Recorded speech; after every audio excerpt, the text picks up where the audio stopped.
So right here in this cold frame is some Land's winter lettuce. I've already harvested these, and this is a cut and come again lettuce, I suppose, because like I said, I harvest them all the way down to almost the soil, and it grew back.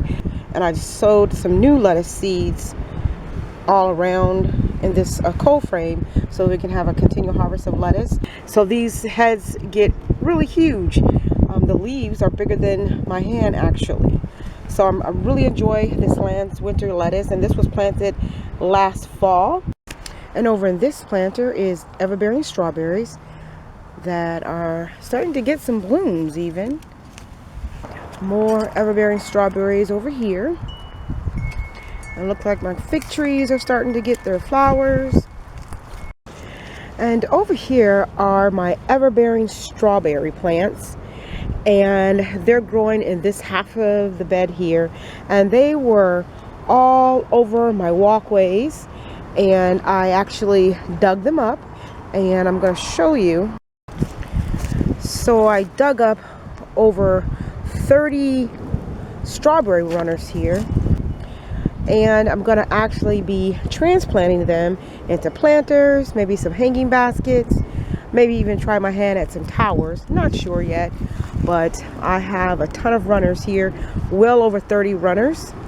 And over here was an experiment that I'm thinking was not good, because this is a sea of oregano. And then right there is red sorrel, some more lemon balm right there. And what I'm gonna have to do is separate this, dig it up, put them in different areas of my garden, and I'll probably be doing some companion planting with the oregano. Oregano is a good companion plant as well. As you can see, I have my work cut out for me.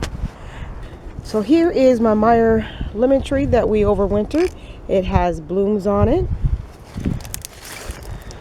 And I want to show you my elephant garlic. I got a notice in the email that my supplier did not have any organic elephant garlic, so these are my own seeds, and I'm happy that they all did fairly well. Here is some Georgia fire garlic, and this is the first time I'm actually trying this garlic, and looks like this bed is doing really well. And over in this bed, I planted some Siberian garlic, and it's doing pretty well. And in this raised bed, I have some lemon balm growing and some red sorrel there in the middle. And I actually cleaned the bed out, and it's all ready for planting.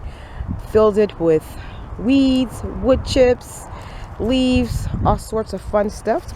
So I'm not going to have to add any soil to this raised bed this year. Maybe some compost, something like that, when I plant my plants in here. And over in this circular raised bed, I have some oregano that came back. So beautiful. And I actually had to cut this back. And over there is more lemon balm. And I did the same thing to this circular raised bed, so it's all ready for planting. Now today it's really cold, but you know what? I'm going to go ahead and plant some marigold plants in here that I started indoors, just to see if they'll grow. I know it might be a little bit too early.